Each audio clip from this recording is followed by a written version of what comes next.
Hello friends, this is Dr. Aditi Jain and you all are welcome to my YouTube channel ज्ञान वारिधि। आज हम revised national policy of education 1992 को इस video में discuss करेंगे। इससे पहले हम लोगों का जो नेशनल एजुकेशन पॉलिसी थी 1986 उसको हम डिस्कस कर चुके हैं हमारी पहली वीडियो में। ये वीडियो देखने से पहले अगर आप उस वीडियो को देखेंगे तो आपको बहुत ज़्यादा अच्छे से समझ में आएगा क्योंकि ये दोनों वीडियोज़ रिलेटेड हैं। चलिए अब इसको स्टार्ट करते हैं।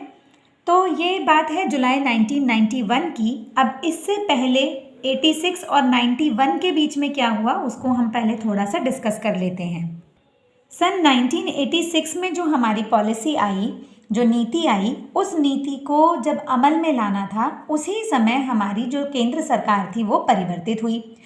सन 1989 की ये बात है। उस समय राष्ट्रीय मोर्चा सरकार जो थी हमारी वो केंद्र में आई और तत्कालीन जो प्रधानमंत्री थे मिस्टर वीपी सिंह जी, उन्होंने एक नई कमेटी बनाई आचार्य राममूर्ति जी की अध्यक्षता में, जिसको राममूर्ति समीक्षा समिति के नाम से जाना गया। और उस समिति को यह कार्य दिया गया कि वो एक नई शिक्षा नीति का निर्माण करे।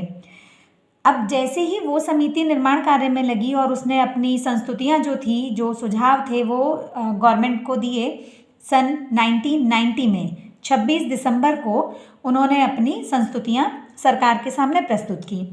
उस संस्तुतियों के आधार पर, उन सिफारिशों के आधार पर जब कार्यप्रणाली बनाई गई और उसको अमल में लाने की योजना तैयार की गई, उसी समय फिर सरकार परिवर्तित हुई और बदली हुई सरकार ने सन 1991 में जुलाई में केंद्रीय शिक्षा सलाहकार और परिषद के द्वारा राष्ट्रीय शिक्षा नीति समिति नियुक्त कराई। उसके अध्यक्ष जो थे वो आंध्र प्रदेश के मुख्यमंत्री माननीय श्री जनार्दन रेड्डी जी थे। इस समिति में 6 राज्यों के शिक्षा मंत्री और 8 शिक्षा शास्त्री सदस्य के रूप में नियुक्त किए गए। इस समिति ने 1986 एनपीई और आचार्य राममूर्ति समिति 1990 इन दोनों की सुझाव और सिफारिशों के संदर्भ में पुनर्विचार किया और अपनी आख्या व कार्य योजना प्रस्तुत की। इनकी रिपोर्ट सन 1992 में इन्होंने प्रस्तुत की और उसमें इन्होंने कहा कि इन दोनों समितियों ने जो भी सुझाव दिए थे उसमें बहुत ही कम परिवर्तन की आवश्यकता इस समिति के सदस्यों ने अनुभव की है। इस समिति ने 22 कार्यकारी दल गठित किए और साथ ही एक स्टीयरिंग कमेटी का भी गठन किया, जिसकी अध्यक्ष जो थी वो डॉक्टर श्रीमती चित्रा नायक थी, जो उस समय प्लानिंग कमीशन की सदस्य भी थी। इस शिक्षा नीति को संशोधित राष्ट्रीय शिक्षा नीति 1992 कहा गया क्योंकि ये 1986 की पॉलिसी का थोड़ा ही संशोधन कर रहे थे, इसलिए इसको संशोधित राष्ट्रीय शिक्षा नीति के रूप में व्यक्त किया गया। और इस परिवर्तित कार्य योजना को प्लान ऑफ एक्शन 1992 या प्रोग्राम ऑफ एक्शन 1992 के नाम से भी जाना जाता है। अब इसकी कार्य योजना को हम डिस्कस कर लेते हैं। तो पहली कार्य योजना के रूप में जब इन्होंने बात की तो पहला जो इनका पॉइंट था वो था नारी समानता के लिए शिक्षा। उस समय जो लिटरेसी रेट था, साक्षरता प्रतिशत थी स्त्रियों की, वो 39.42 थी, मतलब 39 आप ऑन एन एवरेज मान सकते हैं, जबकि पुरुषों की साक्षरता दर जो थी वो लगभग 64% थी, जिसमें बहुत ज़्यादा डिफरेंस था। तो इन्होंने कहा कि हम लोगों को ऐसी कार्य योजना या प्रणालियाँ बनानी चाहिए जिससे स्त्री शिक्षा को प्रोत्साहन मिले। अलग से स्कूल स्थापित किए जाने चाहिए, उनके लिए अलग से शिक्षा का प्रावधान किया जाना चाहिए। जो भी स्त्रियां पढ़ना चाहती हैं उनको प्रोत्साहन मिलना चाहिए, छात्रवृत्तियां उनको दी जानी चाहिए जिससे वो स्कूल में आएँ और अपनी पढ़ाई को सुचारू रूप से चला सकें। और साथ में महिला शिक्षकों की नियुक्ति के लिए भी इन्होंने बात की कि उनके लिए सेफ रहेगा यदि 50% महिलाएं शिक्षित शिक्षक हों। आगे अनुसूचित जाति, जनजाति और पिछड़े वर्ग की शिक्षा के लिए भी इन्होंने व्यवस्था की, उनको रिजर्वेशन दिया, छात्रवृत्ति की बातें की, उनके लिए विद्यालयों में इंक्लूसिव एजुकेशन की बात की कि किसी भी जाति, वर्ग आदि के को स्थान में देते हुए और आप उनको शिक्षा से वंचित कर दें, ऐसा कहीं नहीं किया जा सकता। जो कोठारी कमीशन ने कॉमन स्कूल की अवधारणा दी थी उसी को एनपीई 1986 ने माना था और उसी सिफारिश को यहाँ पर आगे कंटिन्यू किया गया। अल्पसंख्यकों की शिक्षा के बारे में भी ये कहा गया कि अल्पसंख्यक जो छात्र हैं उनको छात्रवृत्तियाँ दी जाएं, उनके लिए अलग से कोचिंग सेंटर्स वगैरह की स्थापना की जाए जिससे वो अपनी एजुकेशन को आगे कंटिन्यू कर सकें। विकलांगों की शिक्षा के लिए भी कहा कि जहाँ तक संभव हो उन्हें सामान्य स्कूलों में शिक्षित करने का प्रयास किया जाए और अगर आवश्यकता हो तो उनके लिए ट्रेन टीचर्स को अरेंज किया जाए। जैसे अगर कोई बच्चा अंधा है या बहरा है तो ऐसा शिक्षक हो जो ब्रेल लिपि जानता हो या उनको पढ़ाने के लिए जो साधन है उनके लिए उसमें उसको ट्रेन किया हो, स्पेशल एजुकेशन में वो ट्रेंड हो। साथ में प्रौढ़ शिक्षा एवं सतत शिक्षा की इन्होंने बात की कि प्रौढ़ जो लोग हैं अगर वो किसी कारण से शिक्षित नहीं है तो उनकी शिक्षा के लिए भी पूरे प्रावधान किए जाने चाहिए। उसके अलावा पूर्व बाल्यावस्था की देखभाल और शिक्षा, मतलब प्री प्राइमरी की जो हम बात कर रहे हैं, प्री प्राइमरी की बात कोठारी आयोग ने की थी कि प्री प्राइमरी स्कूल होने चाहिए उनके लिए, केंद्र बालवाड़ी या पूर्व प्राथमिक शिक्षा विद्यालय, मातृ एवं शिशु कल्याण केंद्र आदि खोलने के प्रस्ताव फिर इन्होंने भी आगे दिए। प्राथमिक शिक्षा की बात की तो इन्होंने कहा कि आंगनबाड़ी होनी चाहिए या ऑपरेशन ब्लैक बोर्ड जो सजेस्ट किया गया था उसको आगे कंटिन्यू करना चाहिए, जिससे हम अनिवार्य और निःशुल्क शिक्षा की जो हम बात कर रहे हैं उस ऑब्जेक्टिव को या उस एम को हम अचीव कर सकें। देन माध्यमिक शिक्षा की बात करते हुए इन्होंने कहा कि माध्यमिक शिक्षा स्तर पर भी वोकेशनलाइजेशन, व्यवसायीकरण, व्यावसायिक शिक्षा का प्रावधान किया जाना चाहिए। छात्रों को इस तरह की शिक्षा प्रदान की जाए जिससे वो आगे चल के जीविकोपार्जन कर सकें। साथ में नवोदय विद्यालय जो रिकमेंडेड थे 1986 की पॉलिसी में, उसको आगे कंटिन्यू करते हुए इन्होंने कहा कि 50 नए नवोदय विद्यालय खोले जाएं और हर जिले में कम से कम एक नवोदय विद्यालय होना ही चाहिए। इसके बाद उन्होंने व्यावसायिक शिक्षा की बात की कि व्यावसायिक शिक्षा जो है वो हर जगह पर दी जानी चाहिए। मतलब अगर हम बात करते हैं माध्यमिक की, उच्च शिक्षा की, कहीं पर भी बात करते हैं तो व्यावसायिक शिक्षा होनी चाहिए जिससे अपनी शिक्षा को पूर्ण करने के बाद छात्र किसी न किसी व्यवसाय को अंगीकार कर सके। उच्च शिक्षा की जब बात आई तो उन्होंने कहा कि जो विश्वविद्यालय हैं उनमें अलग अलग तरह की स्कीम्स चलाई जानी चाहिए जिससे छात्र वहाँ पर आएँ और शिक्षा ग्रहण कर सकें। देन उनको स्वायत्तता भी प्रदान की जाए। अगर अच्छा और उच्च स्टैंडर्ड है उसका तो उसको स्वायत्त बना देना चाहिए, मीन्स ऑटोनॉमस यूनिवर्सिटी या ऑटोनॉमस स्कूल बना देना चाहिए। उसके अलावा मुक्त शिक्षा की जो बात की थी 1986 की पॉलिसी में कि डिस्टेंस एजुकेशन, ओपन यूनिवर्सिटी वो इस्टेब्लिश करने पर इन्होंने भी बल दिया।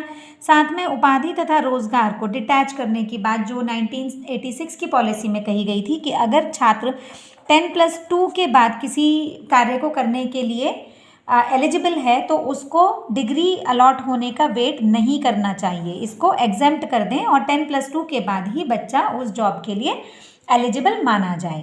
साथ में ग्रामीण विश्वविद्यालय एवं संस्थानों को इस्टेब्लिश करने पर इन्होंने बहुत बल दिया। फिर अनुसंधान एवं विकास के जो भी उच्च शिक्षण संस्थान हैं उनमें अनुसंधान के कार्यों को प्रोत्साहन मिलना चाहिए। यूजीसी जो है वो उनको एड प्रोवाइड करे और जो भी संसाधन वहाँ पर आवश्यक हैं उनकी व्यवस्था को देखे। साथ में सांस्कृतिक परिप्रेक्ष्य की बात की। सांस्कृतिक परिप्रेक्ष्य से यहाँ पर मतलब था कि बच्चों को अपनी संस्कृति से जोड़े रखना, जो हमारे पुराने हमारा भारतीय इतिहास है, भारतीय धरोहर हैं, उन सब के बारे में बच्चों को नॉलेज होनी चाहिए जिससे कि वो अपनी संस्कृति से कहीं ना कहीं जुड़े रहें। भाषा विकास की बात की तो जो हमारा प्राचीन लिटरेचर था उसमें जैसे संस्कृत है, पाली है, प्राकृत है, इस तरह की भाषाओं को संवर्धन करने के लिए भी व्यवस्थाएं की जानी चाहिए। कहीं ऐसा ना हो कि दूसरी भाषाओं को सीखते हुए हमारा जो प्राचीन इतिहास है उसको हम कहीं पर भूल जाएं। फिर संप्रेषण एवं शिक्षा तकनीकी की बात की। इसकी बात करते हुए इन्होंने कहा कि जितने भी स्तर हैं शिक्षा के, जैसे प्राथमिक है, माध्यमिक है, उच्च है, उसमें भी विद्यालय और महाविद्यालय और विश्वविद्यालय की बात की, उन सभी में तकनीकी शिक्षा छात्रों को दी जाए। एटलीस्ट कंप्यूटर एजुकेशन उनको दी जानी चाहिए जिससे वो अपनी बातों को तकनीकी के माध्यम से एक दूसरे से कम्युनिकेट कर सकें और नई चीज़ों को जल्दी से सीख सकें। साथ में शारीरिक रूप से स्वस्थ रखने के लिए खेल, शारीरिक शिक्षा और जो भी एजुकेशन आजकल के युवाओं को चाहिए उस तरह की फिजिकल एजुकेशन बच्चों को प्रोवाइड की जानी चाहिए जिससे वो स्वस्थ शरीर के धारी हों। और स्वस्थ शरीर रहेगा तो उसमें एक स्वस्थ मन और मस्तिष्क की हम लोग बात करते हैं कि a healthy mind lives in a healthy body. So इस चीज़ को ध्यान में रखते हुए ये भी कहा गया कि एनसीसी, एनएसएस या और भी स्काउट एंड गाइड प्रोग्राम, ये सब छात्रों के सिलेबस का एक पार्ट होने चाहिए। मूल्यांकन एवं परीक्षण सुधार की बात करते हुए कहा गया कि जो परीक्षा प्रणाली है उसमें सुधार की आवश्यकता है। इसमें प्रयोगात्मक विषय, देन वस्तुनिष्ठ प्रश्न, शॉर्ट आंसर्स, लॉन्ग क्वेश्चंस, इस तरह का एक मिक्सअप प्रोविजन होना चाहिए जिससे छात्रों का सही ढंग से मूल्यांकन किया जा सके। शिक्षक प्रशिक्षण की बात करते हुए इन्होंने भी उस चीज़ को एम्फसाइज किया कि जो शिक्षक हैं उनको बहुत अच्छे से प्रशिक्षित किया जाना चाहिए। साथ में उनके लिए एक निर्धारित समय भी होना चाहिए कि कम से कम 2 साल तक के लिए उनको प्रशिक्षण दिया जाए और स्पेशल एजुकेशन में भी वो प्रशिक्षण उनको दिया जाए जिससे कि वो अपने काम को सही ढंग से कर सकें। और तकनीकी विषयों में भी इनको प्रशिक्षित करने की बात कही जिससे कि बच्चे को पढ़ाते समय वो अपनी डिफरेंट टेक्नोलॉजीज़ को यूज़ कर सकें और आगे प्रमोट कर सकें। अब बात आती है शिक्षा और प्रबंध की, तो इसके लिए जैसा प्रावधान पहले 1986 की पॉलिसी में दिया गया कि स्टेट लेवल पे अलग होना चाहिए, डिस्ट्रिक्ट लेवल पे अलग परिषदें होनी चाहिए, केंद्र के अलग परिषद होनी चाहिए, जिससे जो समस्याएं हैं वो निम्न स्तर पर ही उनको सॉल्व किया जा सके, उनको ज़्यादा ऊपर तक ले जाने की आवश्यकता ना पड़े। अब जैसा कि हम जानते हैं कि इनकी सिफारिशें जो थी वो कोठारी आयोग और NPE 1986 से बहुत हद तक मैच कर रही थी क्योंकि उसी में थोड़ा संशोधन किया गया था। तो इसके कुछ गुण और कुछ दोष, एज़ यूजुअल जब हम किसी चीज़ का मूल्यांकन करते हैं तो उसके कुछ गुण और कुछ दोष होते हैं, तो उनको हम डिस्कस कर लेते हैं। पहली चीज़ जो इन्होंने कही वो तकनीकी शिक्षा का विकास था, वो बहुत इम्पॉर्टेंट है, अच्छा रहा। देन शिक्षक शिक्षा में सुधार हुआ, इनकी वजह से परीक्षा पद्धति में सुधार हुआ, शैक्षिक अवसरों की समानता के ऊपर लोगों का ध्यान गया, नवोदय विद्यालयों की संख्या में वृद्धि हुई, कार्य योजना और वित्त व्यवस्था जो थी उसके ऊपर भी लोगों का ध्यान गया कि किस तरह से कार्य को संपादित करना है। पूर्व प्राथमिक शिक्षा हेतु आंगनबाड़ी की स्थापना की गई, शिक्षकों की नियुक्ति के लिए भी अच्छे से नॉर्म्स डिसाइड किए गए, उनका वेतन डिसाइड किया गया, सेवा शर्तें डिसाइड की गई, उनको पेंशन आदि की व्यवस्था की गई। देन +2 स्तर जो था, मतलब इंटरमीडिएट की जो बात कर रहे हैं, वहाँ पर व्यावसायिक पाठ्यक्रम को आरंभ किया गया। शिक्षक शिक्षा हेतु सन 2002 तक 485 डाइट्स की स्थापना की गई थी। ये डाइट जो था, इसका जो कंसेप्ट दिया गया था वो भी NPE 1986 में दिया गया था कि शिक्षकों के प्रशिक्षण के लिए एक डाइट होना चाहिए, मतलब एक जिला स्तर पर प्रशिक्षण संस्थान होने चाहिए। देन प्रौढ़ शिक्षा हेतु धनराशि भी उपलब्ध कराई गई और साथ में अपंग व मंदबुद्धि छात्रों के लिए भी अलग से स्कूल खोले गए, जो इसके लिए एक बहुत अच्छा अचीवमेंट था कि ये सब चीज़ें उस समय बहुत ज़्यादा रिक्वायर्ड थी और उनको एग्जीक्यूट किया गया, तो ये एक बहुत अच्छा पॉइंट रहा इन सब के लिए। पर अब जैसे कि कुछ दोष भी होने ही हैं, स्वाभाविक है, जहाँ पर किसी चीज़ में गुण होते हैं तो वहाँ पर कुछ दोष भी होते हैं, उनको भी हम डिस्कस कर लेते हैं। राष्ट्रीय शिक्षा नीति 1986 और उसका जो संशोधित रूप था उसमें केंद्र व राज्य सरकारों के उत्तरदायित्व को निश्चित नहीं किया गया था।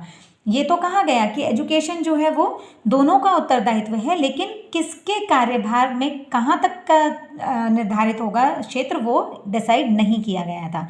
साथ में व्यावसायिक परीक्षण में प्रवेश हेतु बड़ी धनराशि बच्चों से मांगी जाती थी, जो कि एक प्रकार से जन शोषण था।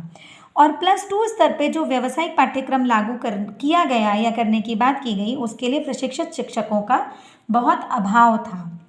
परंतु जब हम गुण और दोष दोनों देखते हैं उसके बाद हम ये बहुत अच्छे से एनालाइज कर सकते हैं कि दोष बहुत कम थे, गुण बहुत ज़्यादा थे। तो इसलिए ओवरऑल जो हम कह सकते हैं वो ये कह सकते हैं कि ये एक बहुत ही अच्छी नीति बनी और जिसको लागू करके बहुत सारी योजनाएं हमें मिली। होप आपको ये समझ में आया होगा। अगर आपको मेरी वीडियोस पसंद आती हैं तो उनको लाइक, सब्सक्राइब और शेयर करना ना भूलें। Thank you.